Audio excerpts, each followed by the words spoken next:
is up, bros, and welcome to the All Bros podcast. I am Jonathan, And I'm Caleb. and I almost said the old one. My bad. And we are a couple of bros on a mission to give you guys the most detailed movie reviews out there with as little bias as possible. Welcome to the All Bros. This week on the podcast, we got a couple of things that Caleb has for weekly watch. From what I've heard, he has watched quite a bit, so I'm really excited to see what he's watched. I've been busy. Love it. And then after that, we'll get into our headliner of the evening, which will be our breakdown of Inside Out 2. Hell yes. So, Caleb, what do you say we get into it? Say, let's do it. All right. Hello, my name is Brucker Nurse, and I want to tell you about my fun horror movie podcast called Autopsy of a Horror Movie. On my show, I like to have fun dissecting out what makes a horror movie scary, what worked for it, what didn't, what types of fears does it play off of. Is it an allegory for any sort of message? I don't know, but let's find out. Also, I like to watch slashers. I'm a big slasher guy, so I'll watch a slasher and do a kill grade for it. I will cover the kills and I will tell you how I would grade it based on shock, method, style points, and a fourth category that is a reflection of the movie. Besides those, I'll have fun with special topic episodes, commentary tracks, interviews with guests, including some Shudder directors, so I just like to have a fun time over here. If any of this sounds interesting to you or you just want to come check me out, please head over to Spotify, Apple Podcasts, or anywhere they listen to podcasts and search for Autopsy of a Horror Movie. Also be sure to find me on Instagram at Brucker Horror, where you get fun updates and some cool little posts that I do. Thanks for listening, and I hope that you get to enjoy the show, and I'll see you on Instagram. Bye. All right, I did have a question for you.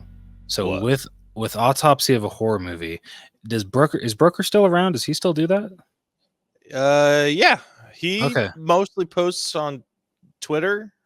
Okay. But I'm pretty sure he still does it. Yeah. I'm just curious because, like, the one that he might have already done it. One that I would love to see him do a kill grade, especially for, would be Halloween Kills. Like, that would be amazing. Yeah. He still does it. Okay. Hell yeah. Yeah, he posts on Twitter and Instagram. I'm part of his Discord, and I see that he posts on his Discord a lot. Okay, cool. Let's see when his most recent episode was. I think it's just because I'm like just friends with him. I'm sorry, I don't follow his podcast thing, and so I only get like updates on like actually what's going on in his life, not like updates on his podcast. No, So. He's a little inconsistent on his posting. Okay. The last post that he made was June 9th. So that was last Sunday.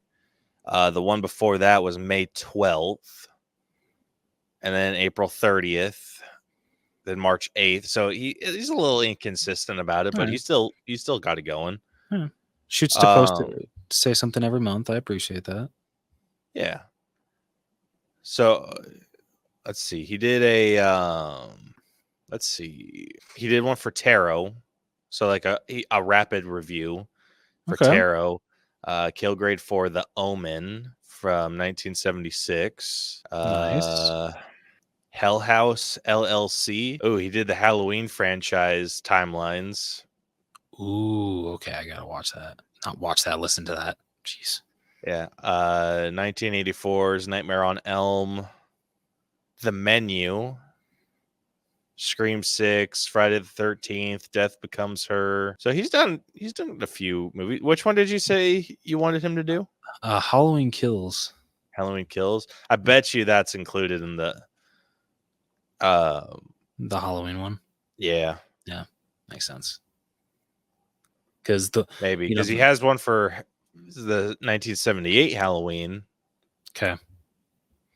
I might reach out to him and ask him if he's ever if he has or if he's ever considered doing Halloween Kills, because I feel he would have a lot to talk about when it comes to that one.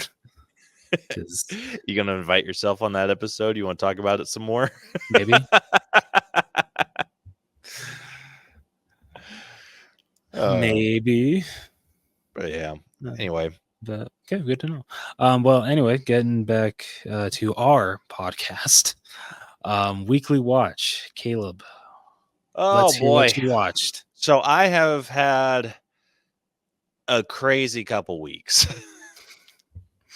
So for those of you that don't know, my youngest kid had a surgery last week, so that's part of the reason why we didn't record last week.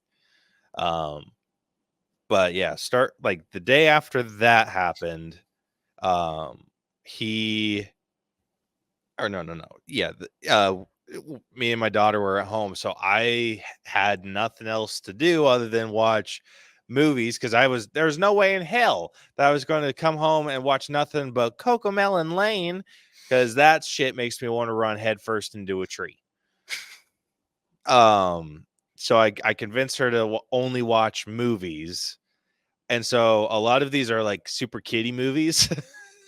As you will see, because the first one that we watched is Thelma the Unicorn, which is on Netflix. A lot of these are on Netflix. Some are on Disney Plus. It's a back and forth between those two. Anyway, Thelma the Unicorn, kind of dumb.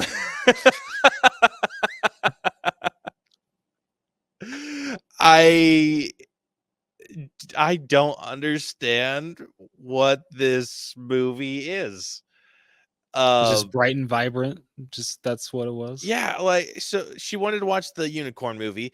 Anyway, Thelma's not an actual unicorn. She's just a small pony who has dreams of being a rock star. And apparently all animals are sentient in some way, shape, and form. So they go to like diners and stuff, but they still have like normal animal jobs because like her main job is that she picks up manure at a farm. And then her two friends are these donkeys, and she has a rock band with them. What this donkey or the guitarist donkey is played by Will Forte. And so she's just this delusional little pony that doesn't think her music's good enough to get her where she wants to be because she looks like a goober. And then she's like, I just need something like special about me. And then because like that's the only thing that's I guess is popular is things that are bright and shiny. And so she sticks this carrot to her head and is like, ooh, look at me. And then she's like kind of making a joke, like, what do I look like? And then he's like, her donkey friend is like, I don't know, like just making these random ass guesses. The joke goes for too long. Anyway, a freaking hillbilly comes by driving a truck full of pink paint and glitter, and it spills all over her. And now she's a little unicorn and she's a great singer. So it's just it's so convoluted, but it's so dumb. The way you talked about her first, like her story and everything, I was getting major like all of the other reindeer vibes. A little bit. Yeah, but so the major pop singer in this universe is a narwhal, and this narwhal straight up tries to murder this little unicorn, and it is it is wild. There's a bit of a comedic factor here. This is one of those I kind of wish I didn't see it, but I did, and it's part of my life now. So I ended up giving this a nothing better to do because like I said, there are some comedic bits to it. Oh, geez. I had to sneeze like something awful. Anyway, but yeah, it's kind of dumb and kind of wish I didn't see it, but I did. I got a couple chuckles out of it, and that was it. The way that Iris was talking about this movie, it sounds like it's her new favorite. dude, she's actually watched it a few times, and I'm just like, God damn it! Every time she turns it on, she's like, shit. Oh man, that's All right. amazing. I put these in a random order. So the next one, watch X-Men. I was on an X-Men kick. I just finished X-Men 97. So I finished watching the original series. Loved it.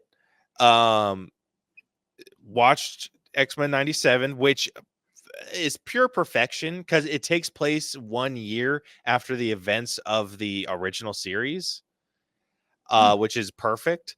And the show, dude, is incredible. It is so freaking good. There's a lot of stuff that you'll miss if you don't watch the original series. And if you decide that you do want to watch the original series, there's a lot that you not a ton. There's a lot of over the top shit. There's Storm's a bit of a pill to swallow in this. In the original series. In X-Men 97, she's a freaking goddess. But it's a little over the top. All right. It's a little over the top. And if you can let go of that, you'll be fine. Like, you'll be good. I think the stories are pretty killer. Lots of good drama. They do leave. What I do appreciate is that they'll leave like little they'll leave loose ends for you to come back to eventually, which really nice. But yeah, I do recommend watching the original series before 97. You don't have to, but it helps. Okay, makes sense. Just man, it's on my list. Yeah, but dude, X-Men 97 is so freaking amazing. Episode 5 made me cry. Damn. It was heartbreaking. It's just the craziest shit, dude. And I'm so pumped. I think that they're going to do more eventually, but Storm used to be like one of the characters that I felt like was a tad bit annoying in the original series. They flipped that around so hard, so immediately. Like, and then they turned somehow they pulled off the shit that I found annoying about Storm and they just pulled it. I think what happened is because one of Storm's things is that she likes to call out like her powers and just like she likes to call the winds to her whim or some shit like that. And I'm just like, okay, like this is a bit much. Yeah. They did it in the show exactly the same, but with such a better epic style animation that it worked for me. And I'm here for it. But yeah, there's a bit, man, the more I talk about it, the more I don't think you can. I am 100% the ideal way to watch X-Men 97 is to watch the OGs, which the OG, that makes sense. Yeah, OG didn't take me that long. It maybe took me a week or two. Oh, okay. Yeah, the longest season was season 4 with 20 episodes, but everything else has like 13, 15 episodes per season, and there's only 5 seasons. And the final season's only like 8 episodes. Oh, okay. So not bad at all. So it's not a lot to take in. Like I said, a couple weeks. I watched I was able to watch 2 episodes during my lunch break. So I was able to knock it out pretty quick. And then I was watching it at home too. But yeah, there's a lot of good backstory and a lot of tie-ins to that and like little nods that I don't think you'd pick up otherwise.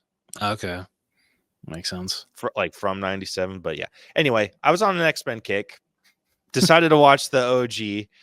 And I gotta say, after watching the animated series, live action Rogue kind of pisses me off. Oh shit. And you will 100% understand why once, like, if you watch the series. Rogue is like a very outspoken, very confident person, and then this Rogue is very like mousy, and it bugs me. Other than that, all the other X-Men, totally here for it. They actually make a joke in X-Men 97 about this movie. Oh, So you know how in this fantastic. movie when they toss a uniform to Wolverine and he's like, yo, what the hell is this? And he's like, what, were you expecting yellow spandex? I do remember that. So in X-Men 97, there's a joke where they toss a uniform to someone and they're like, what the hell is this? Am I some part of some freaking crazy circus? And he's like, well, what were you expecting? Black leather? Oh my god.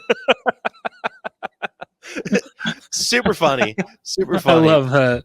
Yeah, but the movie holds up pretty well. I'm giving this a $5 Tuesday. Nice. Let's see. Next one. The Proposal. This one is interesting. The story behind this. So while Brielle and my son were in the hospital after his surgery, because he had to be in the hospital for a couple nights, I brought Iris home and we had a little camp out in our room. So she slept in my bed, but I hadn't eaten dinner yet. And so I was going to make ramen. And so she was freaking out because she didn't want to be in the room by herself. She's like, it's dark and there's no noise. Like, because I didn't bring her noise machine in or anything to our room. I didn't want to go grab it. And I was just like, all right, will it make you feel better if I turn a movie on? And she's like, yeah. And I was like, cool. I'm not going to turn a fun movie on. Like, I'm going to turn a movie on for daddy. And she's like, okay. So I was trying to think of like, what's a relatively family friendly show that I could like leave on and not feel guilty about, like, oh shit. Cause I was thinking like, maybe a superhero movie. And I'm like, no, she's like into superheroes. That won't work. So I was trying to think of something. So I'm like, stupid rom-com. Here we go. So I turned on this one. Was able to make my ramen, watch the movie and everything. She passed the hell out like within the first 5 minutes. I was like, perfection, dude. This is like exactly what I wanted to happen, because she was wanting me to turn on like one of her movies, and I'm like, no, because then you will never go to sleep. Yeah. So I'm like, I'm gonna turn on a movie that's boring for you. So it worked like a dream. Oh man. So I turned this on. Still funny. Lots of good little nuggets from this. It's a Betty White movie too. She's in that. Love that. But great. Freaking hilarious. Sandra Bullock and Ryan Reynolds have like fantastic chemistry in this. But yeah, I'm here for it. Really like this movie. I'm giving this a stream it. I do feel ideal. I would not pay to see this in theaters again. It's good. It's not that good. All right. Next, Wish Dragon. Watch this with Iris. This one is on Netflix. This is a better version of Aladdin. Whoa. Yep. All right. Well, Caleb. I like this so much better than Aladdin.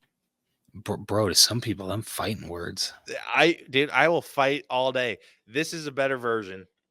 Okay, we talking like both versions, like both animated and live action, or just live action? Okay, well, live action's just the bar for that's on the floor. So okay, correct yourself. Wait, I like this. We both liked the live action Aladdin. Not that much. You got to see. Okay, but still, it's a lot better than some of the other ones that the other live action remakes that came out. I personally like this better than the animated Aladdin. Oh my god! I mean, I The can't say character anything because I've never seen it, but like, oh my god! The main character, his name is Din, and he is so likable, and I did not find that to be the case with Aladdin. I found him to be very douchey. I'm the opposite. I found Aladdin very likable. Wow. Okay. Yeah. Well, so I have to watch this now. Freaking like you saying that, like holy shit. Dude, I like this so much because Aladdin, like his ultimate goal was to kind of win over Jasmine, right? Mm-hmm. That's kind of what he was shooting for.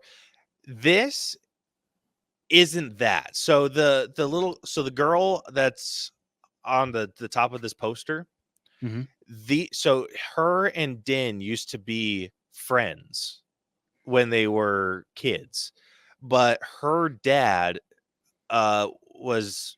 became like a rich businessman, so they moved away, and then he hadn't seen her for years, and so all of his wishes, one of them's an accidental wish, and then his other wishes are all in the pursuit of reigniting their friendship. Okay. And so he tries to do like these things to kind of like get within her circle.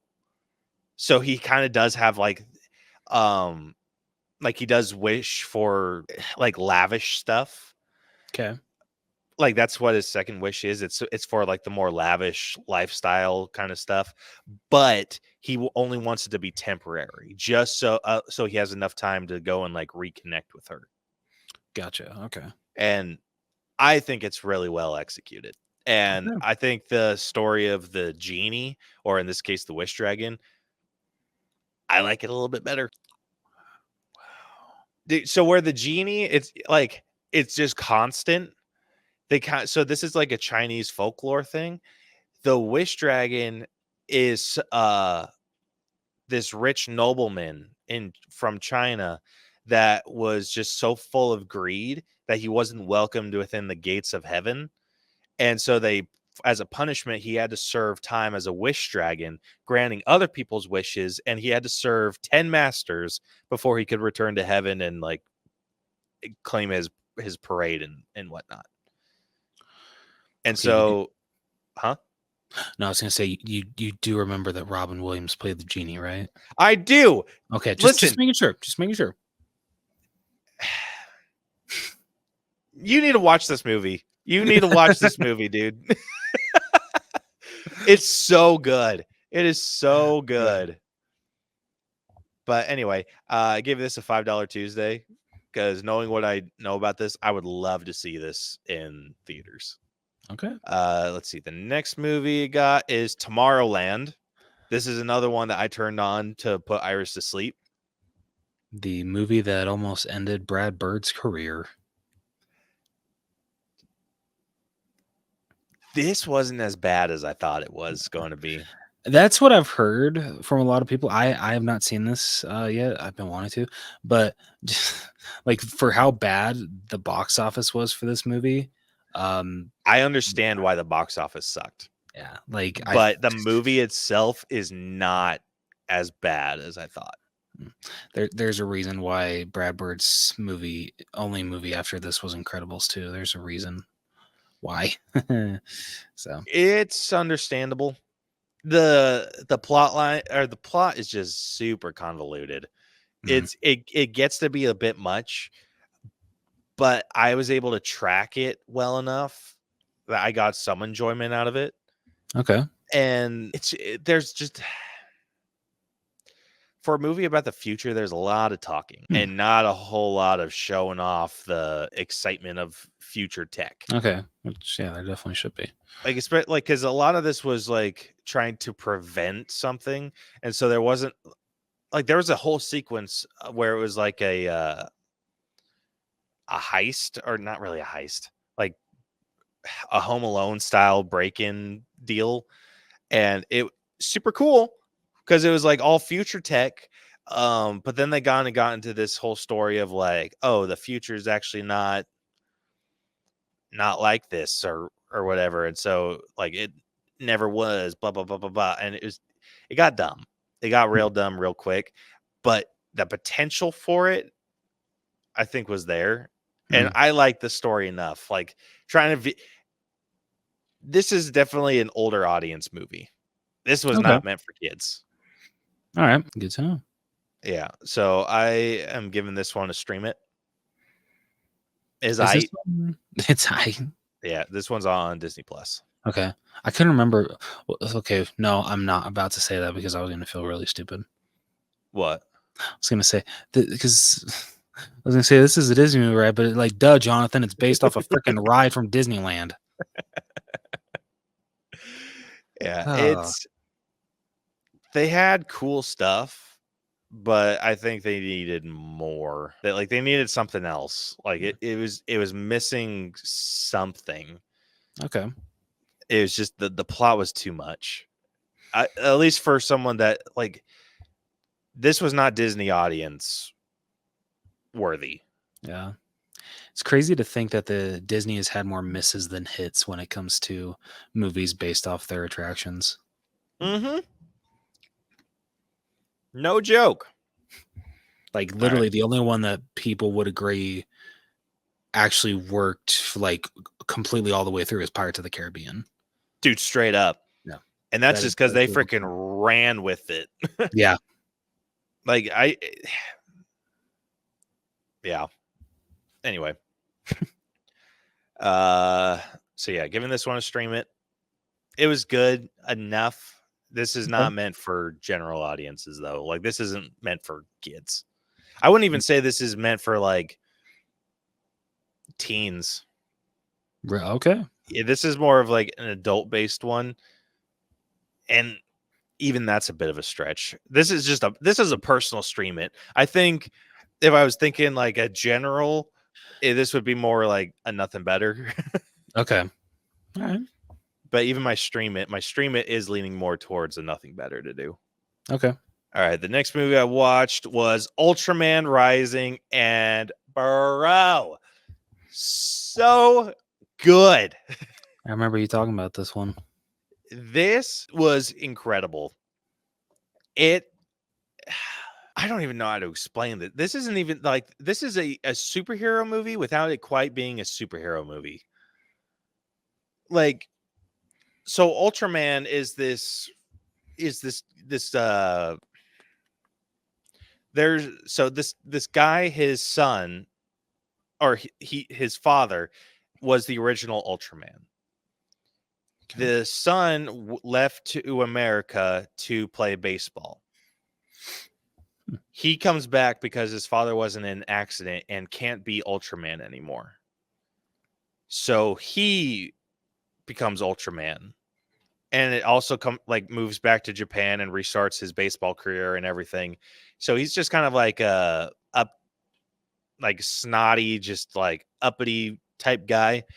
But he's also like, he doesn't know how to like balance his life. And that's all like what he's told Ultraman is meant to do. Ultraman is about balance. And so he's like, he's either putting all of his effort into Ultraman or he's putting all of his effort into baseball, and either way shit's like suffering. Okay. Until they have this one fight, one of like his father's like number one enemies or creatures that he has to battle lays an egg, and this little fish bird creature comes into his life, and he basically like adopts this little baby. And it is adorable. And the animation style is so unique. It gives me like, this is the equivalent of what I felt about Into the Spider-Verse. Oh, okay.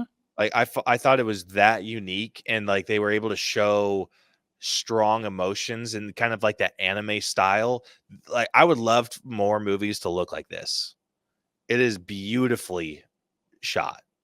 Okay.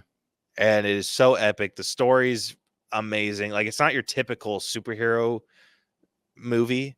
Yeah. Like, yes, he's he has like his powers and whatnot, but he other than like a few like you see some battles and stuff, and you see him like a final fight, but for a majority of the movie, he's using them to help like basically raise this little creature. Okay. And so he's using him then in unconventional ways. And I love that. Like, I love seeing this like super beings using their powers for something other than fighting crime or whatever the hell they use it for. Like, I love that. And this had it in spades. And oh man, so good. So good. And the story itself got me freaking teary-eyed. Okay. Wow. It was a good one. But I gave this a $5. This is so close to a full price. Shit. Okay. Like, wow. so close. But yeah, so good. Love this movie. Cannot recommend it enough. That one is on Netflix. Okay. Hell yeah. Yeah, a lot of these were on Netflix.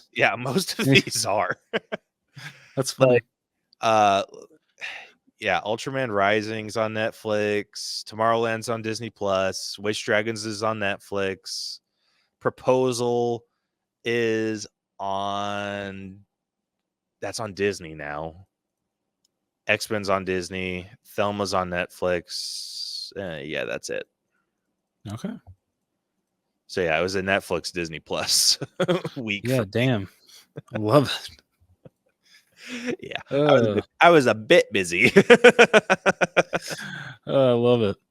All right, well, what do you say we get into the headliner of the evening? I say, let's do it.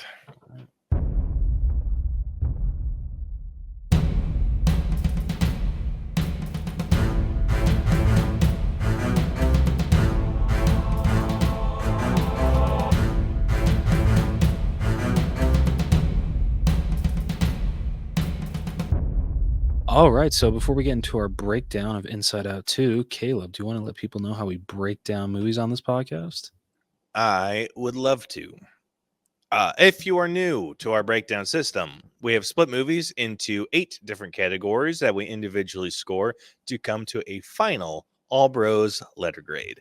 The 8 categories that we score are story, writing, acting, character development, effects, but this one's going to be animation because this is an animated movie, the music, the character design, because once again, animated movie, no costumes, and then our own personal score at the very end. All of those numbers get magically added up and spit through our algorithm and give us a letter grade to compare this to movies of a similar grade, as well as a percentage that doesn't quite matter as much, but it's still kind of fun to see how these movies end up ranking. So yeah, without further ado, if you have not seen Inside Out 2, it's probably because you couldn't get a ticket this weekend. Yeah, the freaking box office for this was ridiculous. I don't know if you saw, but did you see that it beat Super Mario Bros? Damn. Yeah, so it is the second highest box office opening for an animated film. I believe it, dude. Like, it was. So we went to go see it on Sunday. Yeah, it was packed. Yeah, dude, it's been a while since I've seen a movie theater because I went and saw it Monday night, and usually Mondays are dead out here in Utah, but place was freaking packed. It was insane. It's kind of nuts, right? So 155 million opening, second biggest domestically, but I saw it. I'm pretty sure this is confirmed. Biggest worldwide opening for an animated film. Good hell. Yeah, it was like I think it was over 300, or no, it was close to 300 million worldwide. Damn. For its opening. Yeah, that is nuts. So, yeah. Disney is very, very happy with how can imagine. Inside Out 2 is performing. Now this is gonna get freaking. I feel like we're just gonna get nothing but Inside Out for a while. I'm okay with that. I'm all right with it too, but don't mess it up. I mean, if they can keep the story telling on the levels of this one and the first one, bring it on. Yeah. But yeah, so this one might be a pretty decent spoiler one. Yeah. Yeah, so do yourself a favor, go check this movie out first. And then come back and listen to this. Because in our favorite segment that we like to call Reading with Rose, he is about to spoil the entire freaking movie for you. So we will be posting that spoiler warning now. So if you listen beyond this point and anything is spoiled for you, I'm sorry. All right, here we go. So, 2 years after her move to San Francisco, Riley has just turned 13 and is about to enter high school. Okay. Wait. Okay, so it's 9th grade here. Okay. I'm so used to like Utah terms of like entering high school. And so when someone says 13 about to enter high school, I'm like, since freaking when? But I know. I sometimes forget that. Thought about that too. You think I'd remember that, like growing up in California, but I never, I moved out here. I moved out to Utah in 7th grade. So out in California, you start high school in 9th grade, but out in Utah, you don't start high school till 10th grade, which I like it that way. I think it's way better. But so freaking, I had to like think for a moment when they said like, oh, like Riley and her friends are just like, yeah, like we can play for the high school team. I'm like, okay, wait a damn minute. You said you were 13. Dude, that makes me feel a little icky inside because like I said, that's like Utah, I feel is the only place that does that. Yeah. And I like that. I think it's a good system. Yeah. How does that work though? So is middle school just 7th and 8th? No, so middle school is 6th through 8th. That feels icky too. Yeah, no, right? Because dude, freaking, I remember being in 6th grade and like I wasn't ready for a freaking locker. I wasn't ready to go to multiple classes. This was too big of a change that young.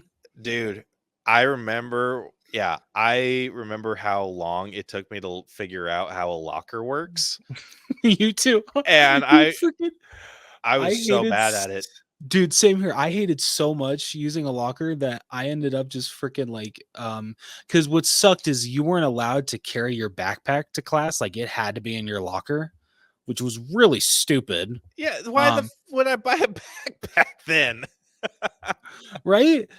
So like literally I got like one of the like the big ass binders, and I would try to keep as much stuff in there as I could for all my classes that day. That way to where I didn't even need to go to my locker that day, or I had to only go to it once. Because I just hated using a locker so much in 6th grade. Oh man. Yeah, dude. I'm so bad at remembering shit.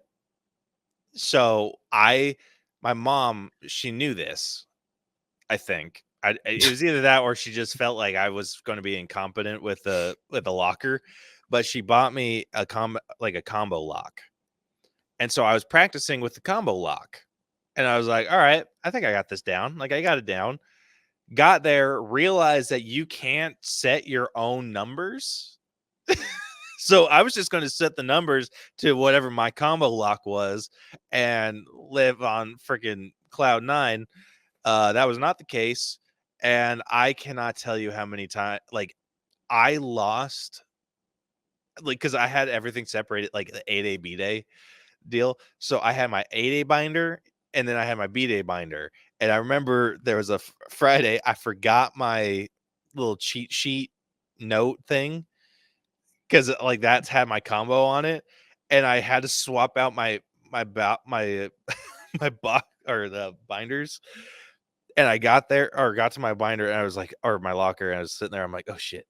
Like just trying to figure. I'm like, I think it's 23, and like I kept getting it, and I was like, damn it. I sat there for a solid 10 minutes before I was like, I give up, and went home without my binder. Shit, dude.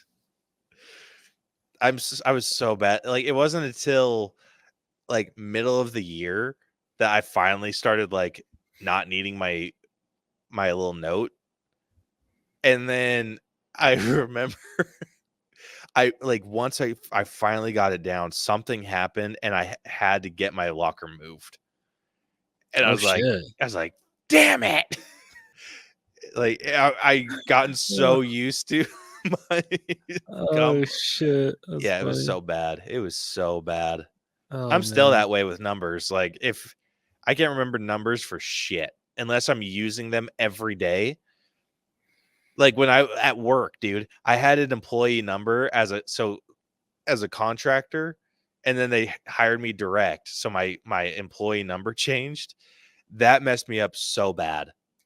Oh, dude, yeah, that messed me up too. Yeah, and you know what's bullshit?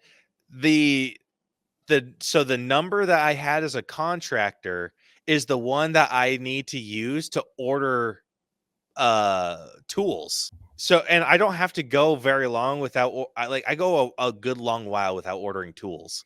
So it's like Okay. when I go and they're like, "Oh, what's your ID number?" I give them my current one, and they're like, "Oh, we don't have that one in the system." I'm like, "Ah, shit, that's right. Yeah, it's my old number." And I have to like sit there and go like, "Okay, what's the number? What's the number?" And like because they like I have to tell them, and I'm like, "Can I like have a keypad or something?" Because like I know it by like muscle memory. I'm like, I couldn't tell you the numbers though. Like I can enter it, couldn't freaking yeah. Anyway, Oh, man. That's funny. long story short, not lockers were my personal hell. I just hated them in general. Still do. We didn't Okay. even use the lockers in high school. No. Because freaking you got to bring your backpack to class. So, like, what was the freaking point, in my opinion? I don't know. Dude, the only thing we used that my locker for was to keep our lawn chairs. Yeah. I remember that. And also to stuff Christian in when we recorded that freaking anti-bullying video for one of my classes. Yep. Yeah. Oh, Yeah, for man. those of you that don't know, we didn't even like you would think that we just had like lawn chairs and then we just set them up in the hallway. No, we had lawn chairs that we would take to sit underneath the stairs of our school, and then we would like play music and shit from my Yeah. speaker. And then we They're had all freaking, these people come and like crowd us. yeah, they're freaking band kids. And they give Yeah. us like freaking like stupid ass looks and just be like, oh my god, you guys are in our way. I swear, out here in Utah, maybe it's just AF. I don't know if it's any other cities, but band kids just think they are hot shit. Dude, no joke. If for those of you that don't, there's a lot of shit that you might not know. If you live in Utah County specifically, American Fork even more specific than that, the band kids, especially the ones in marching band, think they are hot shit and will act like it. So anytime, like, imagine, if you will, an 80s style school, like high school movie. The jocks, those are how the marching band kids acted. Dude, like freaking, I sometimes felt. I mean, some band kids were nice. Like, don't get me wrong. Like you had some Some good were. eggs. Yeah, but I feel sometimes there were some jocks that were nicer than band kids. It didn't Dude, make a no damn majority of sense. them. I got Yeah, more shit from marching band kids than I did from football players. same here. And the shit that I would snap back at them, I was just like, because they had like the freaking goofy ass looking hats, and I'm just like, dude, who the hell do you think you are, you freaking loser? Like Dude, when they'd freaking act like, like, oh, I remember I was picking up the freaking the chairs from my locker one time, and I like forgot my combo, and like took a second, but there was a freaking band kid, like a marching band kid, like waiting on me to get out of his way, and then he's just like, "Could you hurry?" And I legit turned around. I was like, who in the actual shit do you think you're talking to? And it was like him and his little gang of God. like freaking trombonists. Dude, I'm like, are you serious? Like, I will freaking drop kick you. You dinky little nerd. Dude. And freaking like if you would walk down the band hall during lunch because they'd all be, sitting against the walls with their feet out, you got the like evilest of looks if you weren't in band walking down that hallway. Dude, no shit. Like, it was intimidating. yeah. I'm like, I feel I could take out a few of you fools, but all of you, like, ooh, damn. Like, it was, man, yeah. It felt like they knew. It was like you're freaking walking through a Shark Tank and they could smell blood. They're just like, seriously. yeah. They'd freaking puff up with their inhaler. You're not in band. Oh my God. Oh man. Like, no joke. Like, you'd walk down the hallway and just expect to hear.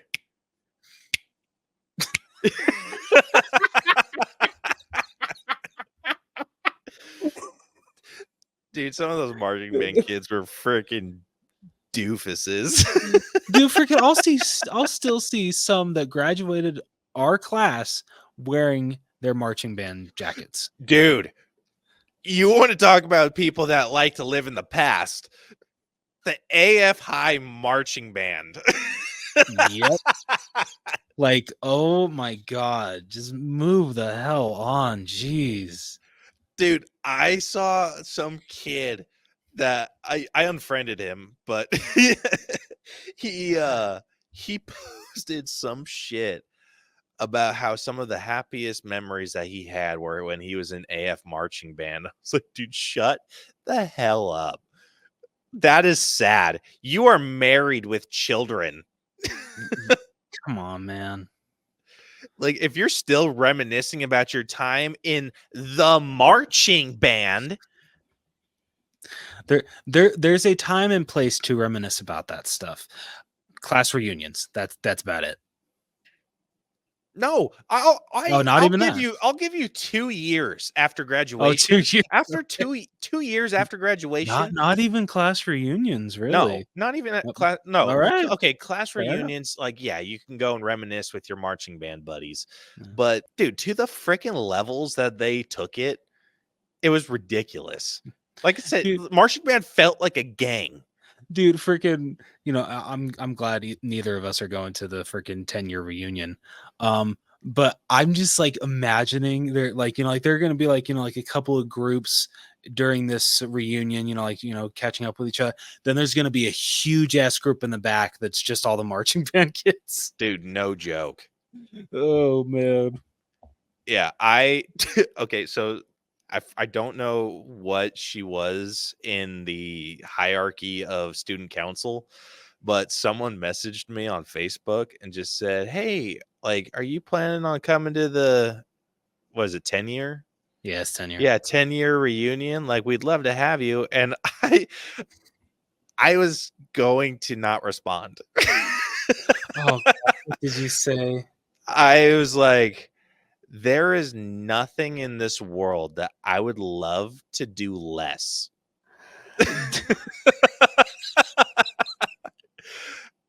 Damn. And then I immediately followed it up with, please take me off this list.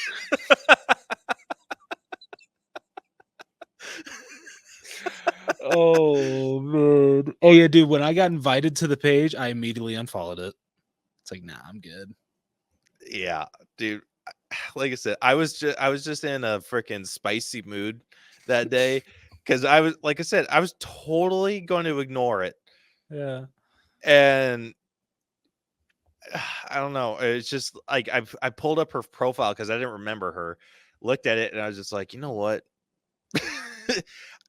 I think she was one of those people that like was just so happy all the time that I just instinctively wanted to make sad. I'm wondering if it's the was her name Maddie? I don't even remember. It might have been Beth. Because there I was don't know. Okay. Yeah. Yeah, something a lot of people may not know about me. If I haven't seen you sad, I will try to be that person that makes you sad. I shit you not, dude. There was a girl that when I went to school with my brothers, there was this girl who was just so happy all the time. Always had a smile on her face, was so positive about everything. And I took it as my personal mission. Like, even when she got bad news, she'd just be like, "Oh, darn." And like, well, that's how life goes. And like, she was so peppy, so cheery. I made it my personal goal to see her frown. Jesus. And yeah, and I did. Oh my God. I mean, congratulations. That's awesome. But jeez. No, I know. I feel like an asshole now saying it out loud. Like, this isn't brag worthy whatsoever. But yeah, I remember, like, I pulled up her picture, saw her, and I was like, she's one of those people I never got to see sad. And I take back my congratulations. Yeah, so I was like, I'm gonna do it. So yeah, I hit her with there's nothing I would love less than to attend this event. Dude, freaking, so like when they announced like how much the tickets were going to be, you have to pay? Yeah, you had to pay. This was that. I saw this before I unfollowed. But so it's like 30 for singles, 50 for couples, no kids allowed, that kind of stuff. Freaking someone's just like, well, what if some people can't afford it? Why can't we just do like a free reunion like at the park nearby the high school? And the person that organized, I think her name is Maddie Harrison, I think that's her name. She's like, like, since it's the 10-year reunion, we really wanted to try and make it special, so we wanted to have it at the high school. And so, like, your 30 or 50 bucks is going towards paying for the food, stuff like that. It got into such a heated argument for who could afford it and who couldn't. And I forget his name. I mean, I don't want to say his name on here, even though I just freaking said Maddie's name. My bad, whatever. It's first name. Like, yeah. That leaves it open. Just don't say last names. I think I accidentally did say last name. Oh, oops. Did you? Yeah, my bad. Yeah, well. Yeah. I don't plan on like seeing these people either. Yeah, I don't plan on seeing any of your faces anyway. And I would be genuinely shocked if you listen to this podcast. fair enough. But freaking, I think his name was Ryan.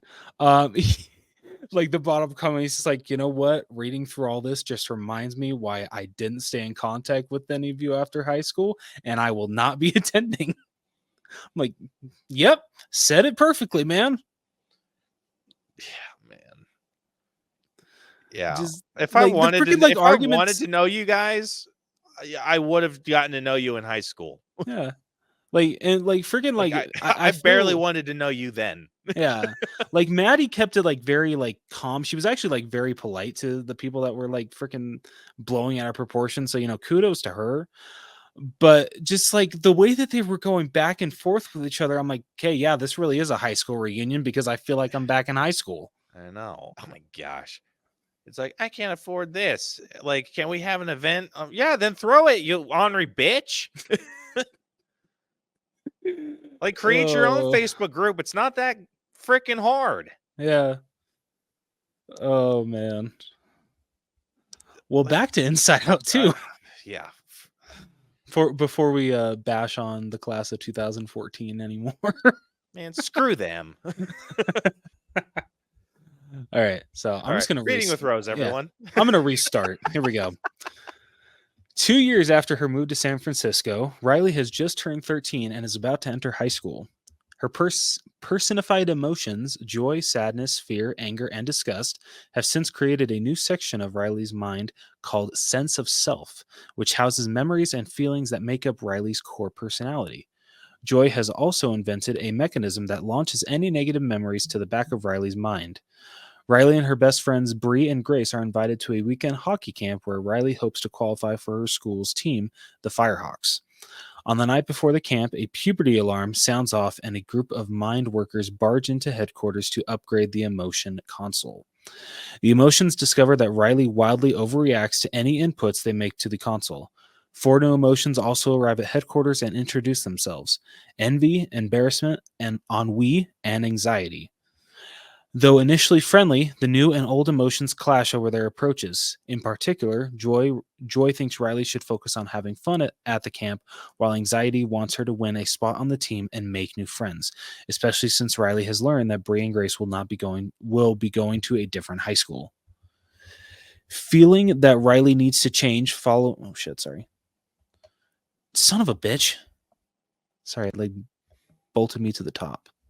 Sorry about that. Feeling that Riley needs to change something following an incident where Joy's control for her unintentionally gets the Firehawks' phones confiscated and the team forced into laps by the camp's head, Coach Roberts, jeez. Anxiety dumps the sense of self into the back of Riley's mind and has the old emotions captured and thrown into a memory vault. Dude, when that whole scene was going down, I'm like, what the hell is happening? This is allowed? Like, freaking, like, these 5 main emotions are like, this could just happen, that they just get thrown to the back of Riley's mind. Like, what kind of freaking messed up mind society is this shit? Yeah, no shit, dude. And thrown into a memory vault. She and the other new emotions then use negative memories to create a new corrupted sense of self and encourage Riley to make friends with popular hockey player Val by copying her, which strains her friendship with Bree and Grace. The old emotions escape the vault and split up. Sadness uses a recall tube to return to headquarters, while the others go to the back of Riley's mind to retrieve her old sense of self. Sadness makes it back, but is unable to prevent Riley from breaking into Coach's office and reading her notebook.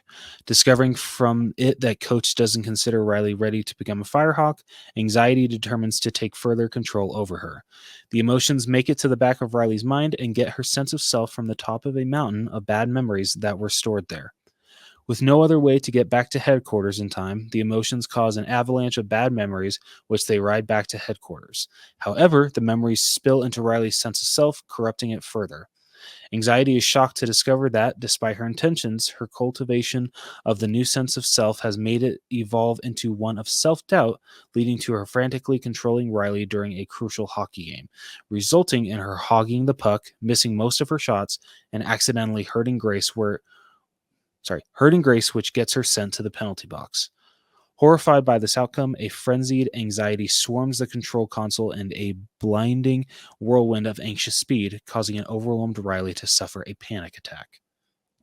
I saw so many people be like, this is a kid's movie. This is like getting too real. I'm like, yeah, you got a point there. Dude, I was getting anxious. Yeah, it's like, jeez. The old emotions finally return to headquarters, and Joy convinces Anxiety that she doesn't need to make Riley change herself to have a better future. Anxiety relents, and the original sense of self is reinstalled, but Riley's attack persists. After the repentant Anxiety reiterates that she can't determine who Riley is, Joy realizes that the same, likewise, applies to her. She removes the first sense of self again, allowing for a new, complex, and varying sense to form from all of Riley's positive and negative memories. Together, the emotions embrace this third sense of self and stabilize it, finally allowing Riley to calm down and reconcile with Bree and Grace. Now in full control of her emotions for the first time, Riley actively calls for Joy to take command and finishes the game smiling. Sometime later, Riley attends high school and becomes friends with Val and the other Firehawks, while being true to herself and staying friends with Bree and Grace. Now living in peace, the first and second generations of emotions work together to protect Riley's forever changing sense of self. Riley checks her phone to see if she was accepted into the Firehawks and looks at herself in the mirror with a proud smile. Oh, man. Dude, let's just getting right into this. Starting off with the story. this was a really well executed story. Dude, like seriously, like I when they announced an Inside Out 2, I'm like, why? Like, come on, like, do we really need a sequel? But they picked the perfect time in a kid's life to tell it from your puberty stage. Like that's just perfect. And I don't know about you, but I was very hesitant about the new emotions that they were introducing. But Dude, I was worried about this is like it's the same worry that I felt with the first one. Like, how are they going to pull off these emotions, like controlling Riley without it feeling super forced? And yeah, I think they nailed it. they did. No, seriously. Like all of the new emotions make complete sense. Now some like definitely stole the show more than others. Um but like I feel the one that I especially was very hesitant on we or boredom. Um Well, not like the greatest emotion, but the way that they made him work, it made sense for it. Like where when all the other emotions are like freaking out of like, oh, how will Riley react to the situation? Literally, Ennui just comes in and freaking has Riley just be like, it's okay, it was fine. Like I'm like That was that, the perfect manifestation. right? Yeah, It was like so good. yeah, it's the perfect teen response, dude. Yeah. It's just yeah, it was fine. Yeah, it was good. I don't Freaking, know. and I freaking like love like kind of bouncing around here, but freaking like we go into the mom's mind and she's just like she's been gone for 3 days and all we get is it's fine. Don't get any details, nothing. Oh man, dude, Oh, I felt like they missed a real opportunity to get to dive into those other emotions with like the adults. Like I would have loved to see yeah, more of those secondary emotions with the adults. because yeah, you really I'm pretty sure you only saw anxiety in the other ones, right? Yeah, that's it. Okay, I'm yeah. like, dude, you're gonna set up a character like Nostalgia and Oh not my show off Nostalgia in the adults? dude, freaking when they like are pushing her back into the door, they're just like, "You're what, like 2 high school reunions or like so much like you're too early. Like we still got like another like 10-20 years until you can come out of the closet." I know. That was so great. Man, dude, I was so bummed. I was just like, they could have really done like exactly what they did with the like the end credits of the first. Like show off some other emotions like with people. Like I would love to see Nostalgia in action. Yeah, no, that would have been cool. Like I do appreciate the amount of new emotions introduced is the same amount that we got in the first one. Yeah. Um like I mean we didn't know that, but after seeing the movie, nostalgia is the fifth emotion, so that was cool. But like I was so worried that the story, at least for me, would not hold up well as well to the first one. Like I said, I didn't think that Inside Out needed a sequel, but the story that they chose to tell here really warranted it. It worked so well.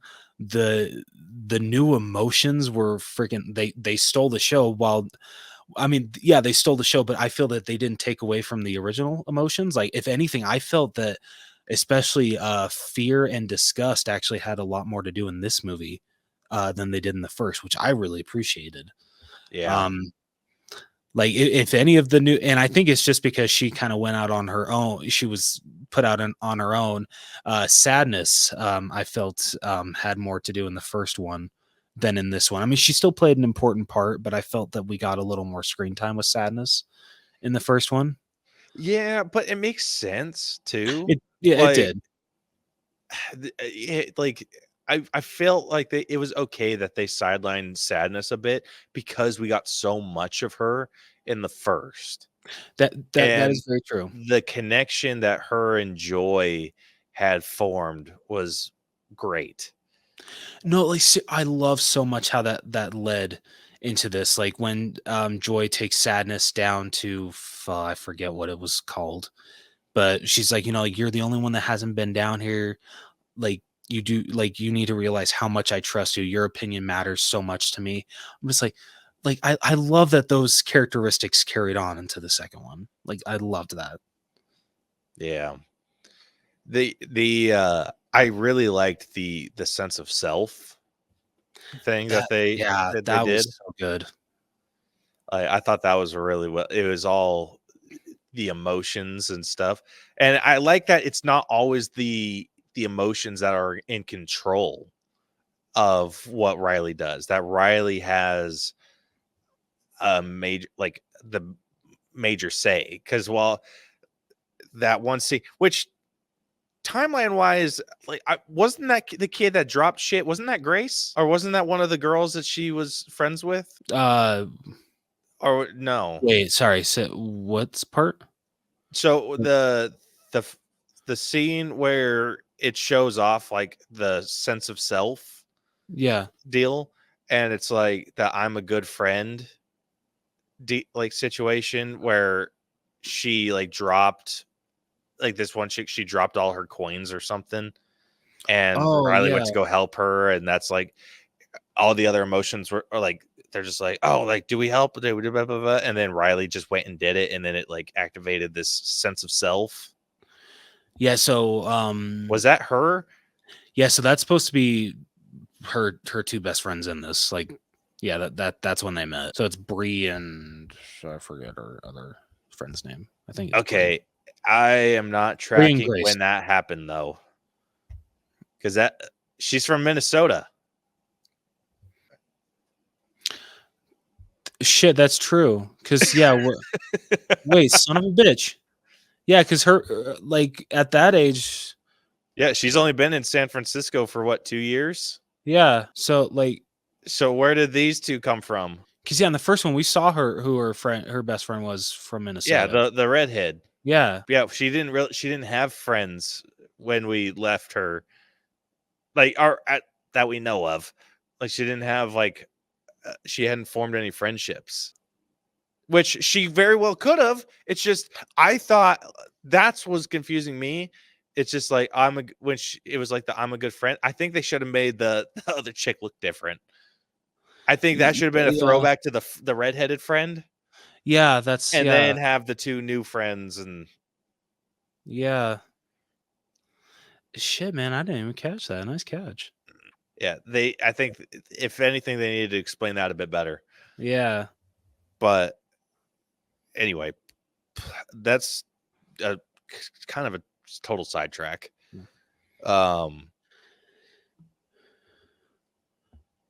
But I was kind of afraid with how they were going to take the other emotions. I was pretty okay with. The only one I was a little hesitant about was anxiety.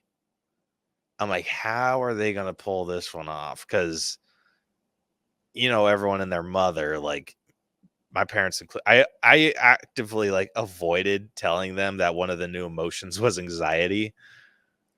Oh, really? Yeah, because I didn't know how they'd respond to that. But I'm just like, it feels like there's some like wokeness stuff that I feel a lot of people are not going to like about this. And I think they pulled it off in a way that wasn't so over the top. This felt very real for 100%. For a young teen. Yeah. Like what they try to introduce with, Riley's personality, who she is as a person, they definitely, like for how she is as a person, what interests her. If it's like something that, you don't agree with, or, we're not going to get into that. They don't shove it down your throat. What I appreciate is that they make it to where she's just a normal teenage girl. That's all it is. Yeah. Like there's nothing crazy about this. That doesn't make it to where you should make a big deal out of it. Loved that. Yeah, that was really well done. And it was just like, I felt like they could have gone that like super woke route, but they didn't. Yeah. And it's just like I said, very grounded. And that's Yeah. what I liked about the first one too. Everything that was happening was very grounded in reality and felt like something you'd actually experience as a teen. It just sucks though that, you know, when they try to introduce these kind of details into storytelling, you're still going to get people that are just freaking up in arms about it when it should just be normal. Like, come on. Yeah. We're all people. Love is Yeah. love. And Can we that's just what I move think on? that's something that they did. It wasn't a quick sudden onset anxiety attack. Like you could see how this progressed to where it finally got to. Yeah. Where it was a full-blown anxiety attack. Yeah. Just yeah, freaking like when Joy like is able to enter like the freaking whatever speed force of anxiety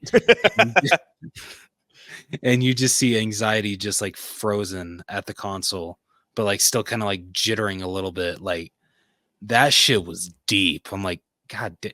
Like I told you, like so many people were just like, this is a kid's movie. But that just shows like they really did their research introducing these new emotions. Like I remember like so many people were up in arms about them introducing new emotions, but you can clearly tell that each one had a reason. Like they did their research as to making sure that, hey, you know, it makes sense that this is why we're introducing these new emotions into 13-year-old Riley. Yeah. And like I don't know why, but like when you know, they get the oh shit, what's it called? The what makes Riley, like The sense of self. sense of self, thank you. When it like started to like glow like yellow and like, you know, like you saw like yellow dust flowing. I don't know why, but like the fact that, you know, like they were all, you know, they finally, all the emotions like were finally on the same page. They were all understanding of each other. I thought that for a minute that like some if not all of the new emotions were actually like disappearing because like maybe some of them like just got molded into like the core five. Like if I don't know why, like I for thought that was me, going to happen too. you okay, all right, so like you like it, I thought by the end there was going to be a lot of merging. yeah, like I mean it would have, you know, it would have worked, it would have made sense, but you know what, the way they did it made complete sense too. So I'm not mad with the outcome with that. Yeah. But I like what Pixar's done with these two stories, and it's choosing what's something that's very emotionally jarring to a person of like it to a kid, an 11-year-old, completely moving states, away from friends, away from everything that you've known for the past 11 years. Like that's quite emotionally jarring. And then with this, like what's something like puberty, like is just one factor. And then it's like, oh, now I've got to stress about my future. I'm in high school now, like trying to think like an adult, and we're like stressing out about your future, what that holds and everything, and like finding what like your drive and everything. And like it's a very grounded story. And I'm curious if they, which I have to believe that they're going to do a third eventually. It's just where does that go? Yeah. Dude, it's crazy to think that freaking Inside Out came out almost 10 years ago. Yeah, right. Like, jeez. It's just like I'd be nervous about like where it goes from here, because it's like, all right, they've already covered puberty. They can't really. They could. I mean, I feel like puberty is a little bit more complicated than what they've covered, but I mean, I feel like they got the gist of it. It's Oh just yeah, definitely. where else could you take this, and the only other route that I could see this going is maybe like a love route, like when she gets to dating age. Yeah. And all of that, but it's the like I want to know where that like I'm excited to see what the future holds for this story. But Yeah, same here. Anyway, the I asked Iris after we got to see this, I'm like, what was your favorite new emotion? Because I thought she laughed every time embarrassment was on screen, and so I thought it was going to be embarrassment.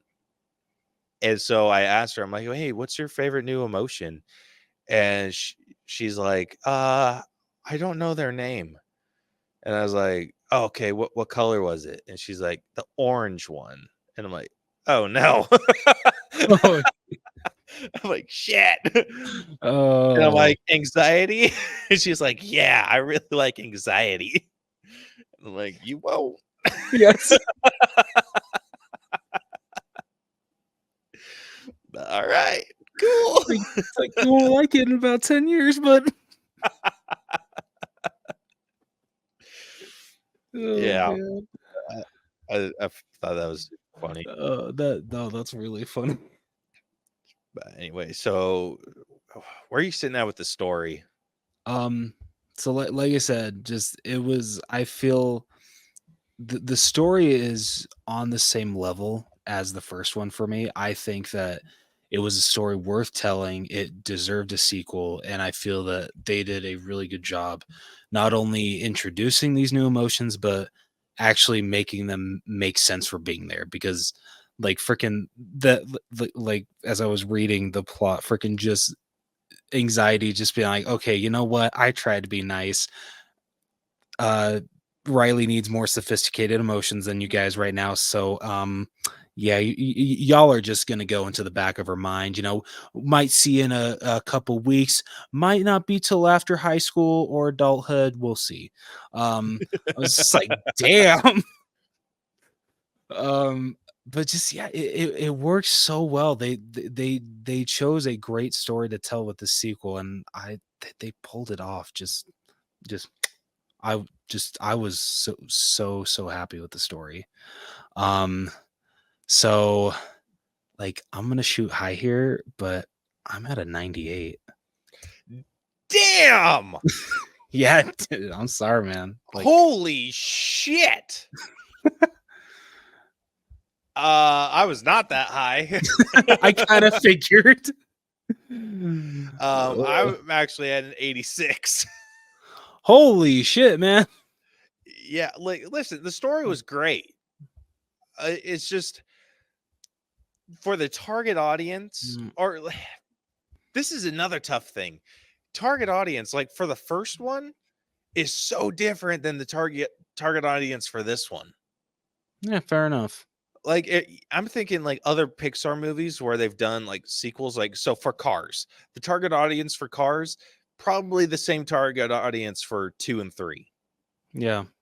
This one, I feel they're on two different levels. Like I feel like the story to swallow in the first one it's easier to swallow the first one.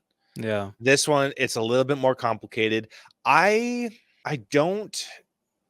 If Iris were any younger, I don't know if I would have taken her to this.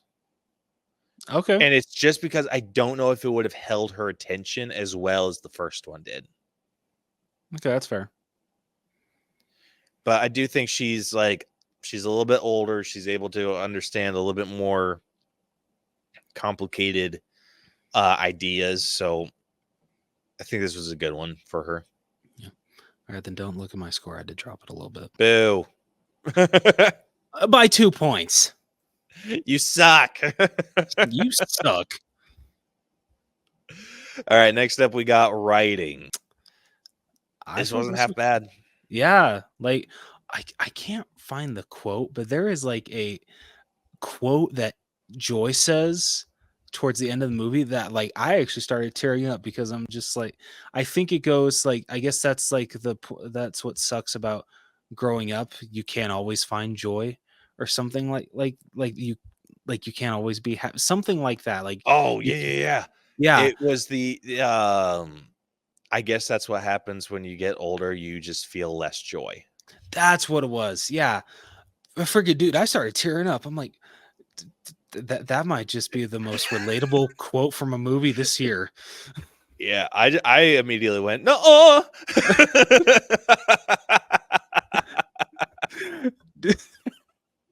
I do. Okay, I'm sorry. Completely out of context. Have you seen that freaking like dub over for Star Wars The Empire Strikes Back when it's Darth Vader like telling Luke that I'm your father, and the someone dubbed it over with Luke going like "nuh-uh." Have you seen that at all? No. No. So yeah, freaking Luke says "nuh-uh," and Darth Vader's just like, "The fuck you mean nuh-uh?" It's freaking hilarious. I shouldn't have said the F word on a kids movie review. I'm sorry. Yeah, whatever. Don't you mark all these as explicit? Usually. Okay, all right, so we're good. Yeah. The writing was pretty solid with this. I liked when they got put in the secret vault, and that was hilarious. Freaking oh my god, Pouchy, like oh my god, oh man. It's like I got an apple, I got a rubber duck, and a couple sticks of dynamite. I love when they call him back for when they want to do the whole avalanche of bad memories, and freaking like he starts doing his whole thing, and Anger's just like, we don't got time for that. Freaking pulls him down and just reaches in for just all the dynamite. Oh man, oh, so good. Hey, that's some funny shit.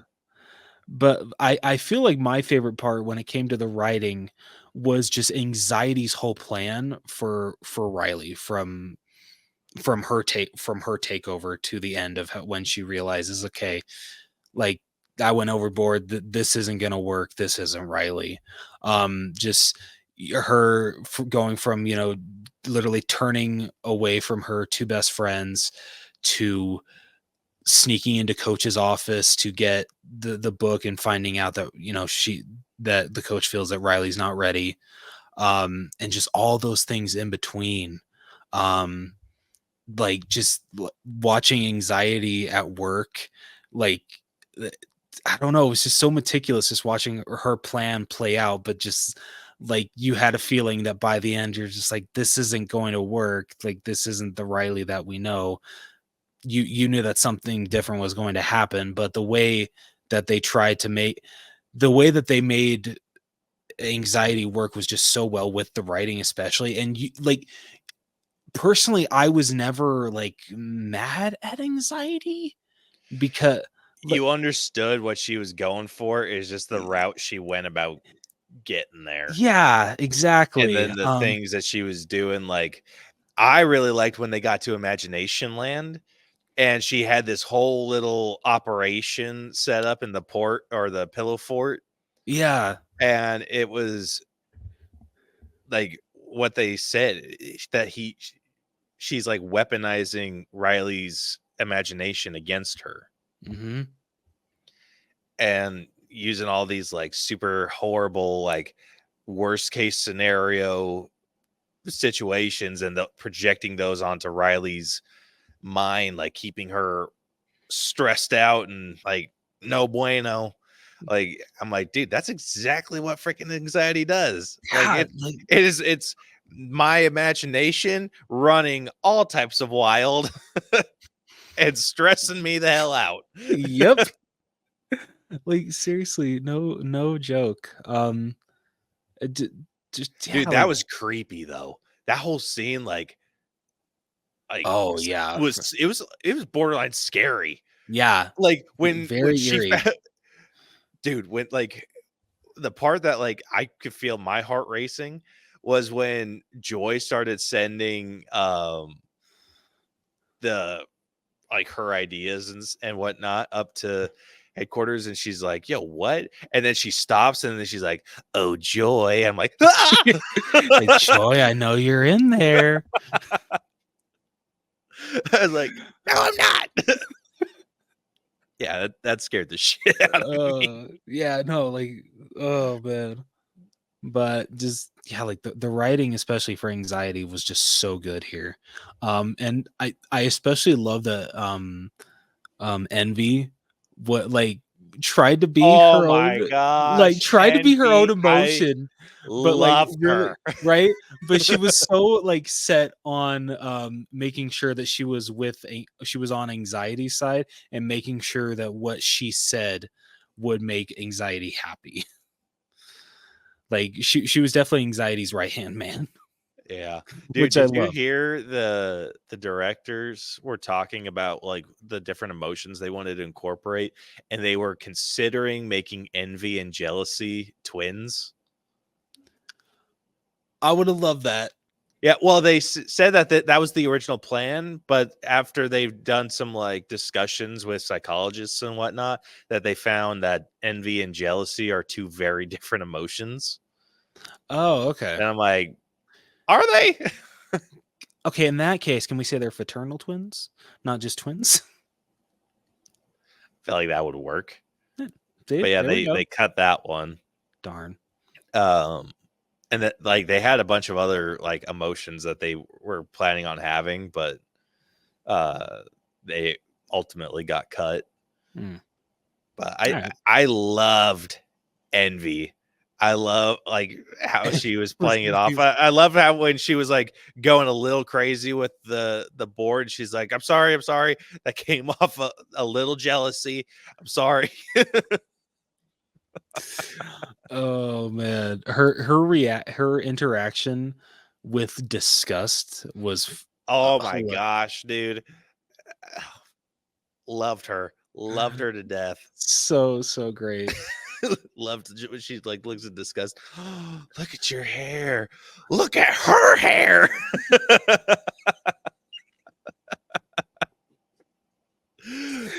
Oh my gosh. So good. Yeah, love. I had a really good time with the dialogue in this. It was so well written. Right? This Like is one I'm a little bit higher. I'm probably at like an 87. Okay. I think I'm going to be just a little lower at a 94. All right, next up we got acting, which going through this cast list, we got Amy Poehler, who voices Joy, Maya Hawke, who voiced Anxiety, Kensington Tallman, who voiced Riley. Is she original voice? I don't think she is. Okay, I didn't think so. She sounded different. Yeah. Liza Lapira, who voiced Disgust, which, dude, she replaced Mindy Kaling like flawlessly. Dude, I feel you have to like really like hardcore listen to notice the difference. I couldn't tell for the Like life of me. phenomenal. Yeah. We got Tony Hale, who voiced Fear, which this one was a bit more noticeable, but that's fair. But like, he still did a great job. Yeah, Tony Hale's voice is just a little higher pitched than Bill Hader's. Fair. I think he matched the tone though, like really well. Yes, definitely. Lewis Black returned to play Anger, which perfect casting. Seriously. Perfect. Phyllis Smith returned to voice Sadness, and once again, freaking loved her. Yes.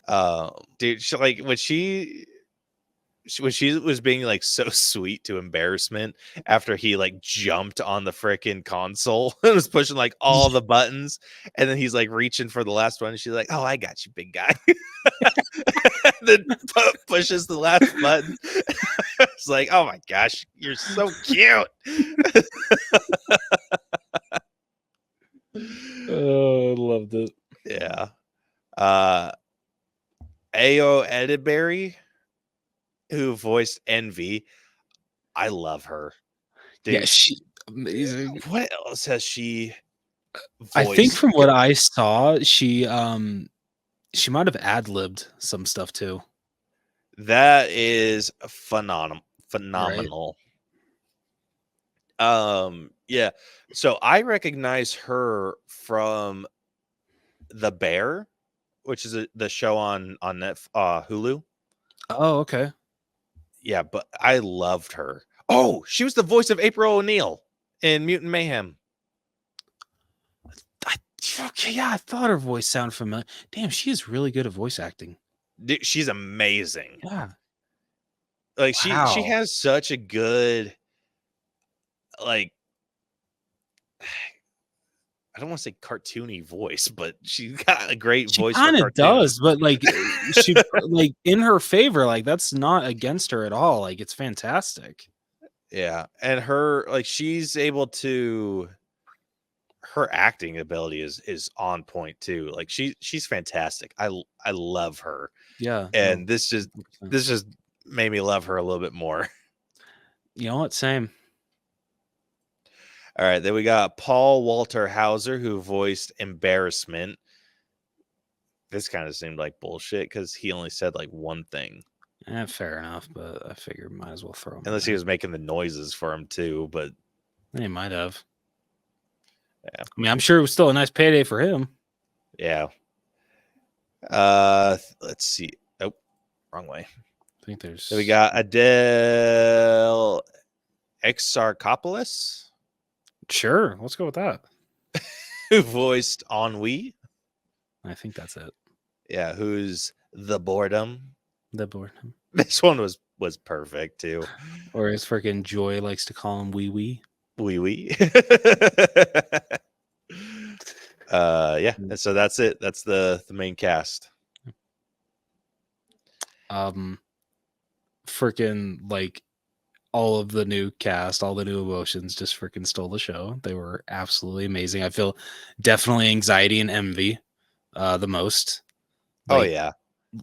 Oh my god. Spoiler alert, those are my two, or anxiety is my number one. I have to give 2 to Joy.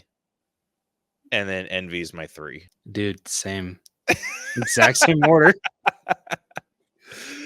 Yeah, like, oh man, like Amy Poehler just got a little outshined by Maya Hawke. Like just perfection casting her as anxiety. Holy shit, dude. Have you seen the videos of, like, talking about how perfectly she was cast as anxiety? No, I gotta watch those though. Holy balls. Dude, so they had like a big cast interview, and they asked the question, like, if you could be an emotion in any Pixar character or in any Disney Pixar character's head, like, who would you want to be inside the mind of? And everyone was given like, oh, like, I think it'd be really cool to be Buzz Lightyear, or be inside like Buzz Lightyear's mind, or Hercules' mind. Like, given like random Disney characters. She was the last one.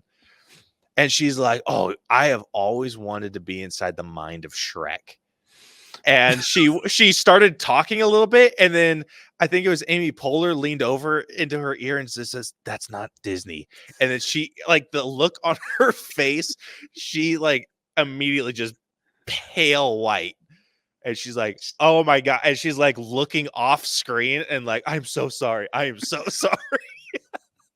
Like freaking out. Oh my gosh, she truly is her character in real life. Yeah, but dude, I laughed so hard.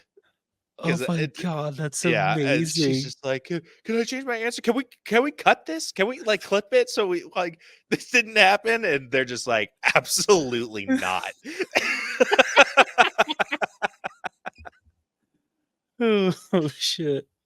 Yeah, so she was just mortified, and I'm like, this is amazing. I mean, you know what? I gotta agree with her answer. That's a good answer. That is amazing. This is just proof that Shrek 5 needs to come out faster. Yep. Yeah, this voice cast was spot on. Sir, like absolutely amazing. Everyone brought their A game. Yeah. Any issues I had, I'm being purely nitpicky about. Honestly, the only voice that I even had a mild issue with was Tony Hale's Fear, and it was just because I was getting used to a new voice. That's fair. At least I feel what I appreciated about his Fear is that he did change his voice slightly, not only to match Bill Hader's more closer, but I feel he changed it enough to where I wasn't thinking of his voice as Forky. Dude, exactly. Which I definitely really appreciated that he did that. Yeah, like he nailed that cadence Bill Hader brought to Fear. 100%. And I really liked how they distinguished between fear and anxiety. Yeah. Oh my God. Like the whole time he's just like, yeah, you and I are going to be best friends. Yeah. And just every time, like Joy, like, after they get freaking sent down to the back of her mind, every single time that like Joy will like, come up with a new plan, freaking Fear would just be like, oh, well, like I know anxiety did what she did, but you know what, she does have a point. Is this something, should we really try and stop anxiety? Like, should we really try to change what she's doing? Just fantastic. Yeah. I don't know about you. I'm sitting at a 92 for acting. I think I am going to match you there, actually. All right, next up we got character development, which obviously this is all kind of done on Riley. Yes.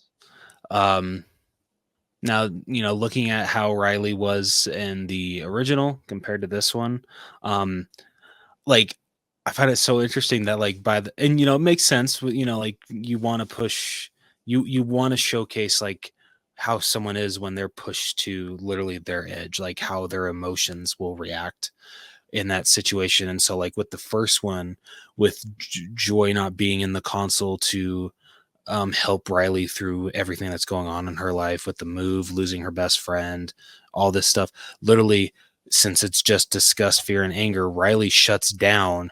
And like the part where Fear says, guys, we can't make Riley feel anything, I feel is one of the most darkest and also the greatest moments in Pixar history, because just it's so dark for a kid's man. It's literally showcasing a child's depression, like for how just for how it can be. And just it's insane just how well they captured that. And then with this one, to where anxiety is pushing Riley so hard when it comes to this final hockey game that will either literally make or break her high school freaking was it her social life, whether she makes this team, she has a bunch of friends, or she doesn't make the team and she loses her old best friends.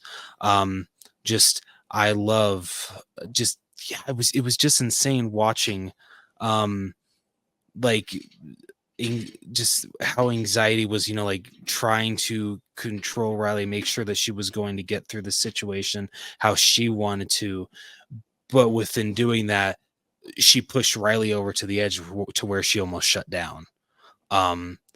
And like just watching her like freaking like just panting, breathing hard, just having a panic attack was just so freaking real. And I loved it so much. It was hard to watch. It's hard to watch a 13-year-old go through that kind of thing. But just, watching how she was at the beginning, the Riley that we know, that the happy Riley hanging out with her friends, going from that to her finding out that she's not going to the same high school as her best friends, trying to make the hockey team that hopefully her new friends are going to be on, and just literally watching her become a new Riley, because that is what happens when you hit puberty. Like you become a completely different person. I don't know if you would agree. I'd agree. Okay. And so just watching that was just insane. And by the time that we get to the end of how Riley like the story pointed out, is finally in control of her emotions. Like she's able to call on joy when she actually wants joy, was so freaking cool to watch. And just, yeah, I loved the character growth that Riley got in this. I especially appreciated that they focused so much on her hockey career. Because, like, you know, it's touched upon in the first one, but Riley's also going through other stuff. They definitely really they like put all the focus on hockey in this one, and how that was going to make or break who she was as a person in high school. And I honestly I loved that. I thought it led to some really good character moments. Dude, there were a lot of great character moments here. I totally agree with you on this. Like her story is so well done. And obviously they left her with lots of room for improvement because she's a teen. Yeah. Like you can't close this story off because she hasn't reached her peak yet. But she's gone, like she went on this decline of like just everything about her. Like we gotta literally see her sense of self be rewritten. Yep.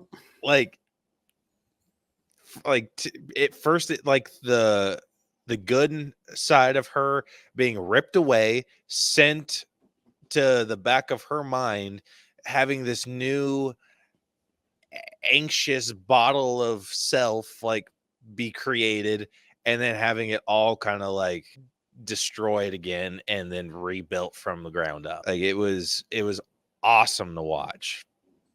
Like really 100%. Well done. One thing that I while you were talking about her like anxiety attack, that I actually recognized and kind of appreciated too, was when she saw her, or when her friend saw her, I think it was Grace, like kind of skated by and like was watching her go through this little moment, and she kind of like and then just kind of skated off.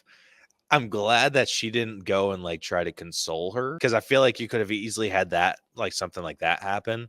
But because it's like she's a 13-year-old girl too. She doesn't know how to handle this. Like, yeah, I'm glad that she's just like, okay, well, have fun, and like scooted away. Good luck with that. Yeah, like good luck. But yeah, I'm glad that they kind of handled that how like realistically it probably would have been handled. Yeah, no, agreed. But yeah, I also liked how they had again, just kind of showing a little bit more of like Riley's autonomy in this whole world, calling upon joy. Like that actually like got me choked up a little bit. Right? Like just like watching her just actually have fun during the last moments of that game, just skating around with her friends. Just, yeah, that just made me smile hardcore. Yeah, pulling that freaking flip thing that Joy always does, like on the ring. Dude, I was like, oh man. Damn you, Pixar. You son of a bitch.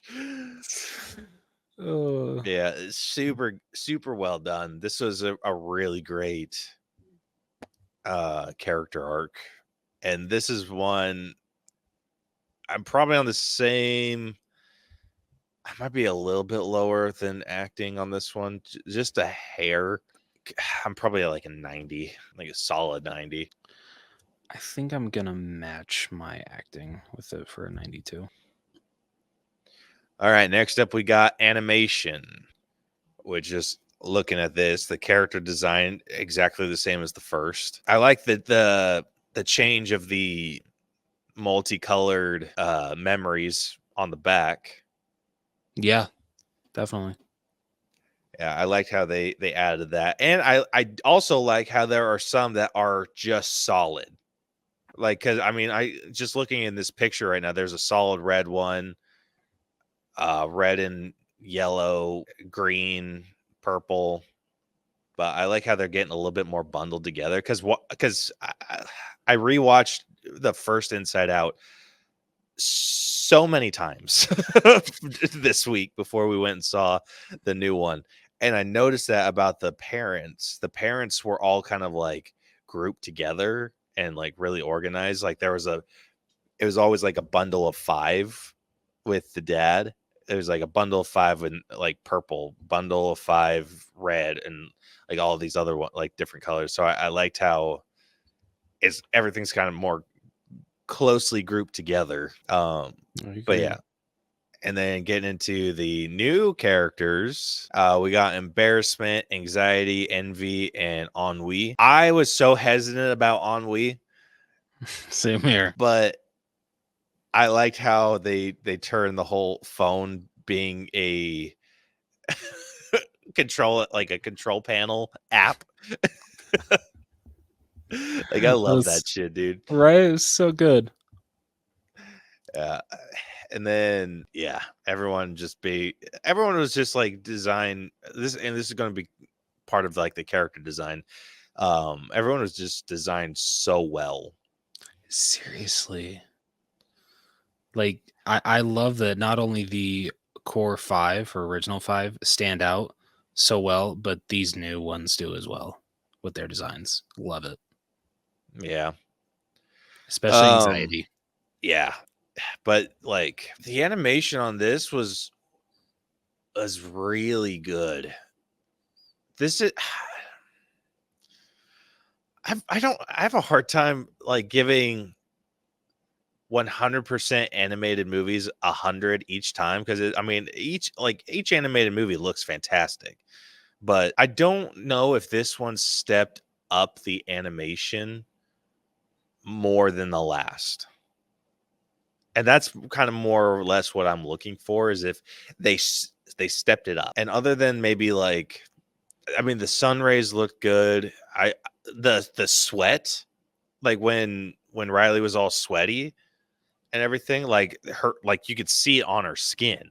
Yeah. That was freaking crazy. I did notice that they gave her like a zit. Oh, I didn't catch that. You didn't? It's on her No. chin. It was like on her chin. So it was like kind of up front and center, which I'm like, that tracks. That 100% tracks. Yeah. Oh, that's awesome. But yeah, animation was really good. Like this is definitely a high point for me. Like this is probably I'm sitting at like 93. Okay. I thought you'd be a little higher. For me, I do think it does improve on the first ones a little bit. Like especially when it's God, I keep forgetting the name of it. Sorry. Sense of self, like all the strings that like go up to create that. I freaking loved the animation on that. That was so freaking cool.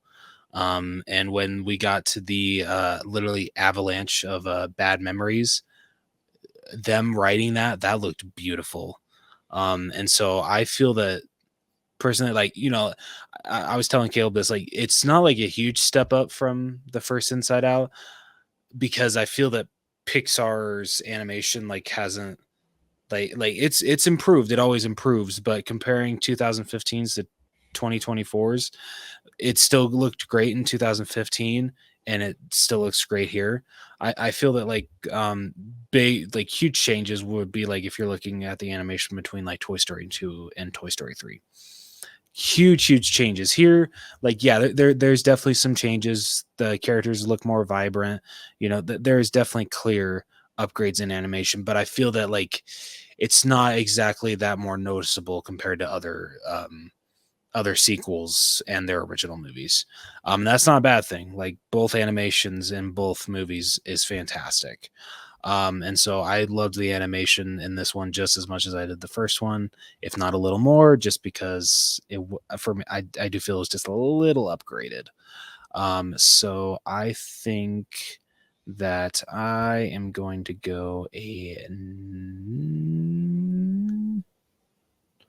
think I'll go a 98.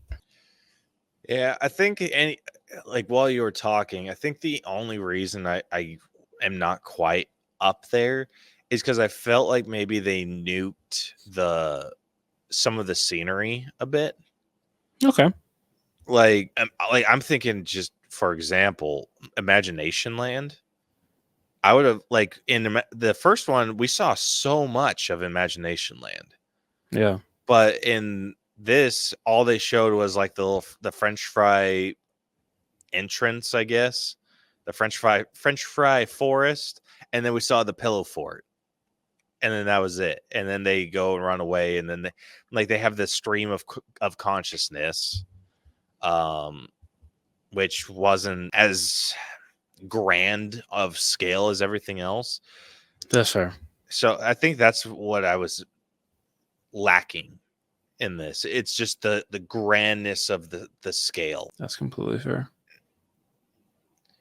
Yeah, I think especially with the sense of self area was super cool. But it was for me, it felt like it was on par with stuff that they'd done before. Okay, that's fair. I do, I meant to point this out with Story. I do, because I just want to say, like, I really appreciate this detail that they did.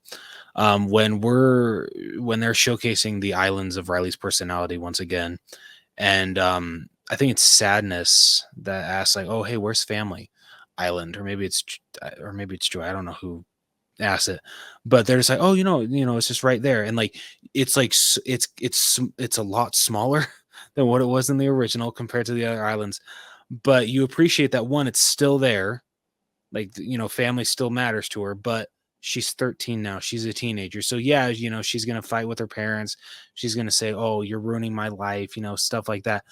But that just shows that she still loves her parents to death. Like, family is still strong to her. And so I appreciate that they Not that add strong anymore. Yeah, fair. Like, when you're a teen, family, it's not as strong as maybe it was when you were a kid, but you still love your parents. Like, no matter what you try to tell yourself, you still love your parents. And so the fact that they, like, it's a lot smaller than it was in the first one, but the fact that it's still included in there, and like they made it a point to point that out as to why, I love that. That was really cool. Yeah. All right, moving on over to music. This one I had a hard time with. Like, the only thing that, like, honestly just put a smile on my face was that the opening song was the exact same as the opening for the first Inside Out. And I was like, okay, yeah, okay, this makes me happy. I'm ready for Inside Out too. This is gonna be great, and it was. But that's really the only, honestly, music that stuck out to me. Like, the soundtrack was fine. Like, it worked for it. It worked for a Pixar movie. It worked for Inside Out. But I do feel that the soundtrack for the first one did stand out more. Yeah. This is probably one I'm probably sitting at like a 6. Even with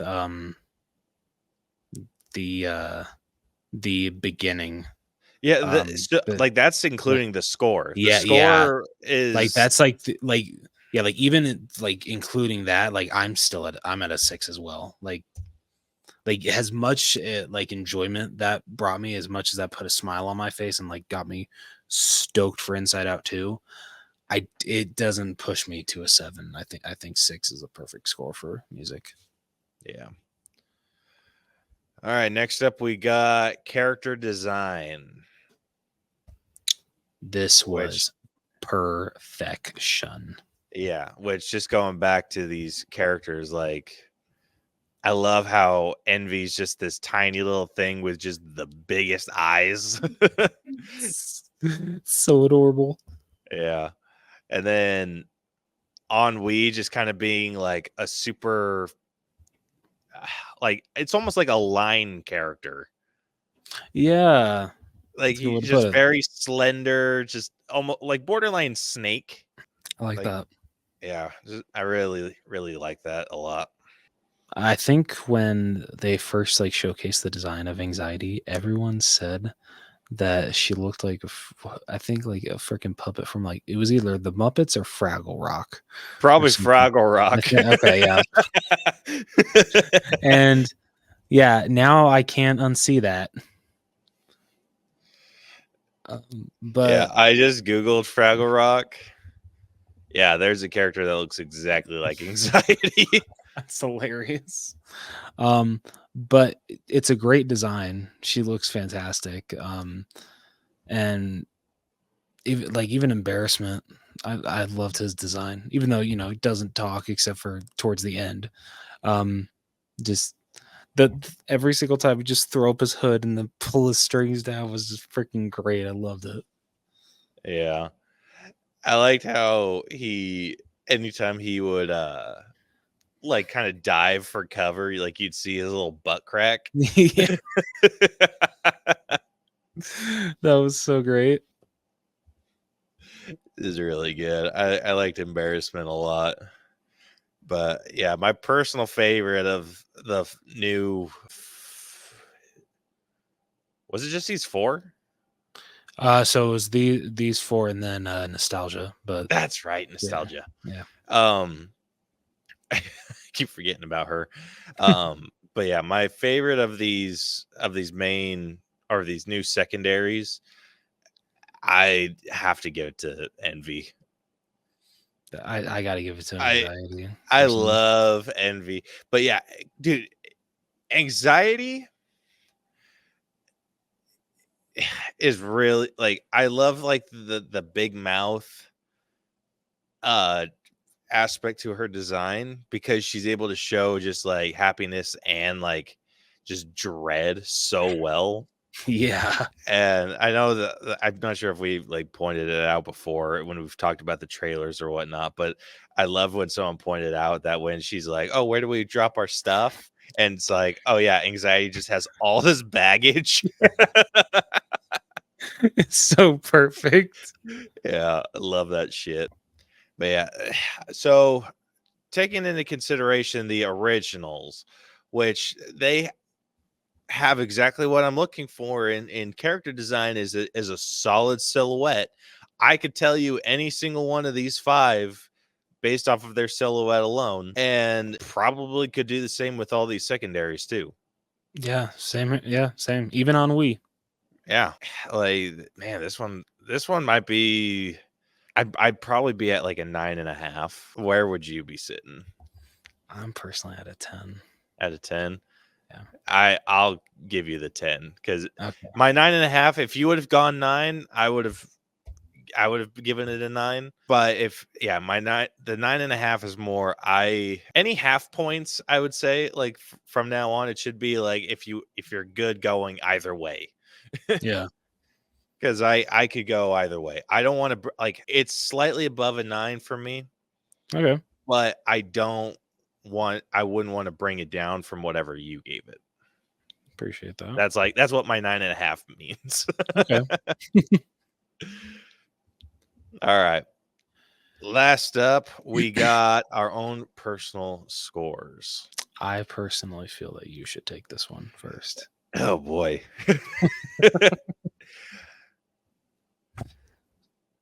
Please be reminded, this is my personal score. Yeah. I did not enjoy this one as much as the first one. I did have a very good time with it. I really liked some of the deeper aspects of emotion that they handled and dealt with. It does come off a tad heavy, which I think could be difficult for some of the younger audience members. At least it's just in terms of the, like, when they're inside Riley's head, all of that stuff, like, I feel tracks for like younger audiences. It's just when you're on the outside of Riley doing her thing with the grown-up kids and whatnot, that's the stuff that kind of gets me a little bit, like, that I feel might be harder for her to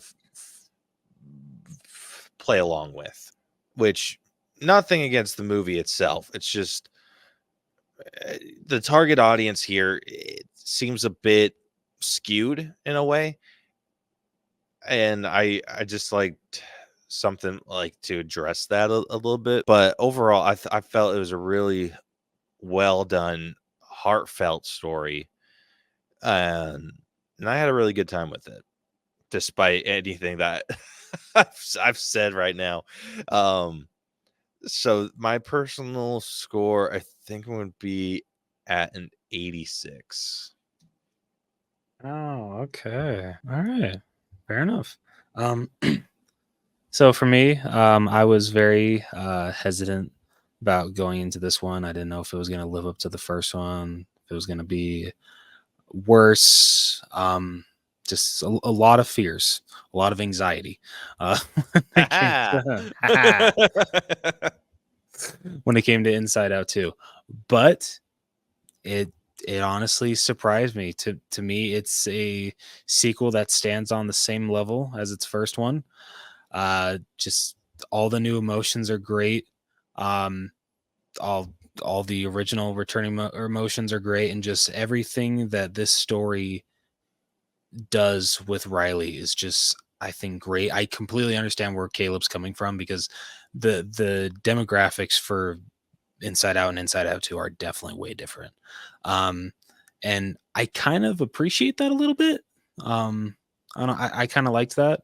Yeah, I mean, it's a story that ages with the audience, I'd say. Yeah, there we perfect. Maybe not exactly, because the first one came out in 2000, what? 15. Yeah, I think you guys need to be a little quicker on the draw with releasing these movies if you want to do something like that. Because I think by the time, like, if I was 11 in 2015 and it was 8 years after, I'd be 19 years old. It's like, yeah, you guys kind of missed me. I mean, honestly, dude, I feel there was never any plans for an Inside Out 2. I feel that, they saw how their movies were doing, and they're just like, what's a very profitable film of ours that we haven't done a sequel for yet? Oh, Inside Out. Okay, let's do that. But you know what? If you get some good writers and a good director, you can pull it off, and that's what they did. Yep. So I personally am going to be at a 96. Damn.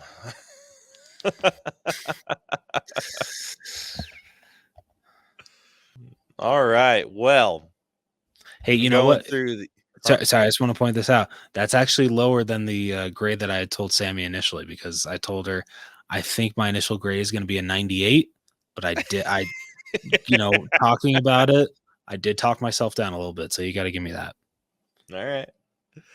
All right, going through these scores real quick. Starting off with story, we ended up averaging out to a 91. The writing got a hair lower, sitting at a 90.5. Acting got a couple point bump, sitting at a 92. The character development is sitting on the exact same level as the story, sitting at a 91. The animation is sitting at a 95.5. The music is sitting at a 6 out of 10. The character design is sitting at a 10 out of 10. And then our personal score ended up averaging out to a 91.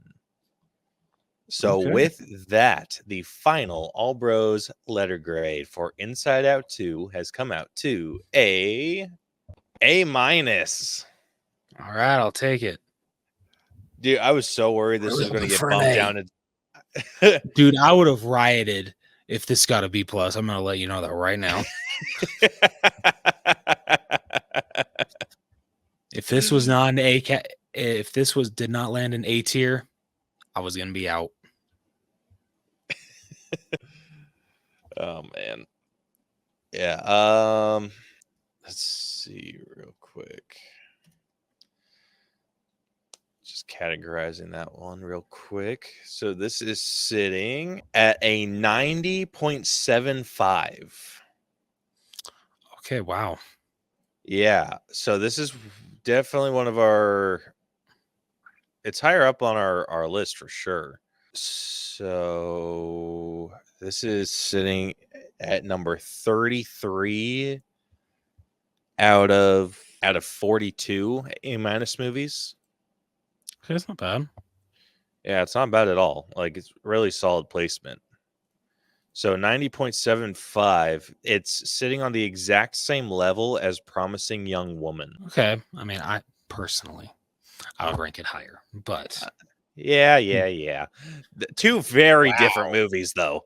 Two all right, wildly different movies. True. Very true. They both deal with some very strong emotions, and they both handle them very differently. He's not wrong. He's not wrong. All right. You hear what it's above or what it's below first? You know, I want to hear below. What it's below? Okay. Yeah. So it is below. Oh, that's bullshit. Okay, so here's the first one. It's below Tusk. That's not the one I was talking about. Fight me, Rose. That's a good movie. I will fight you. I will fight you right now. I will fly to Georgia right now and I will kick your ass. Try it. Okay. I will. Come at me, bro.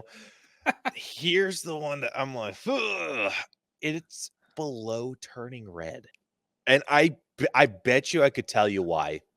Why? I bet you it's the music. Son of a bitch. Stupid Four Town. Yeah, it's not by much. It is not by much. 0.1%. It's barely, but they're, it's still like, it's just how it ranks. Oh, God, that stings. Yeah, so that's the only one that I'm like about.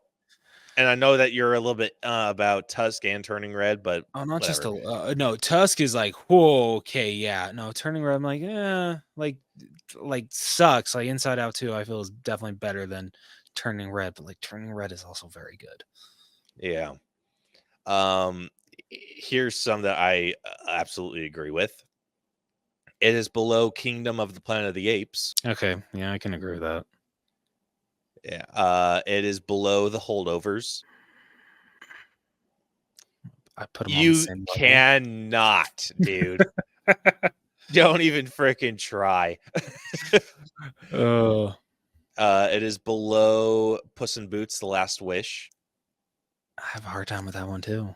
And then it is below Coco. Okay, all right. Coco, I can definitely justify. Coco is like, wow, yeah.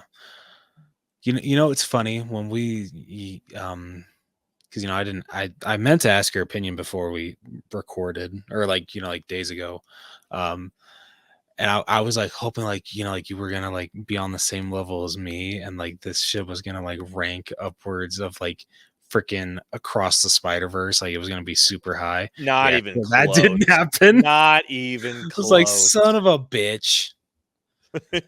Darn it. All right, this is like now going the opposite direction. This is sitting above Sonic the Hedgehog 2. Okay, definitely agree with that.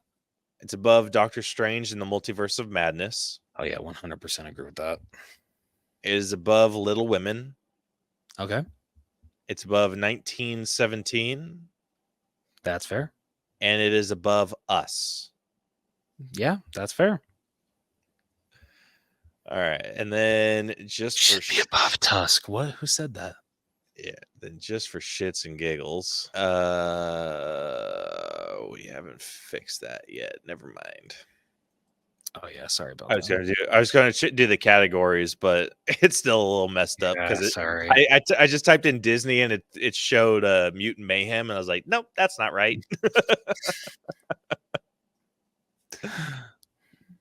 I was just trying to see what other like Disney movies like this is like outdid.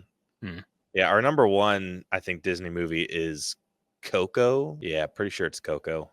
That tracks. Yeah, so it's in our top 3. So it'd be Coco, Turning Red, then Inside Out 2. All right, I'll take that. I'll take that too. And then it's going to our top 5. After Inside Out 2, it'd be Soul. Okay. And then Lightyear. The Lightyear, it's like Lightyear's far below. I thought freaking like Encanto would have been up there. Oh yeah, where the hell's? I know Encanto's higher. Where the? Oh, you're right. I'm dumb. I missed it. So our top 5 is Encanto, Encanto, Coco, Turning Red, Inside Out 2, Soul. Okay. Not bad. Yeah, not bad ranking at all. Yeah. Yeah. Awesome. All right, well, unless you got anything else you want to say about Inside Out 2? Nope. All right, well then, if you like what you heard and you want to hear more, be sure to follow and subscribe to us wherever you listen to podcasts. We are damn near everywhere. Spotify, iTunes Radio. What's the Apple one? Apple Podcasts. Apple Podcasts, that's what it is. iHeartRadio, all that fun stuff. If you want to follow us on our social medias, you can find us at Facebook, Twitter, Instagram, and TikTok, all at the All Bros. Where if you want to suggest a movie that you maybe want us to break down, stuff like that, you can do so. Or if you want to email us, you can email us at the allbroschannel@gmail.com. I'm sorry if you hear my cat. If you want to check out our website, you can do so at tinyurl.com wait. No, that's not what it is. It's tpublic.com/user/the Allbros. Is it just the Allbros or the Allbros channel? I can never remember. Just the Allbros, I think. Okay. There's that. And if you want to check out our website, you can do so at tinyurl.com. That's where it is. tinyurl.com/user/the Allbros channel. Next week, if memory comes back to me, I think we're doing If, aren't we, Caleb? It's we can decide on that now. Do you want to do If or do you want to do Garfield? I would much rather talk about If. Okay, cool. Then let's talk about If. I don't really have a lot to say about Garfield, honestly. I got more to say about If. Yeah. But okay, so it is decided. Next week's episode will be If. But until then, this has been the All Bros Podcast. I'm Jonathan. And I'm Caleb. And we will catch you guys next week. Deuces. So long.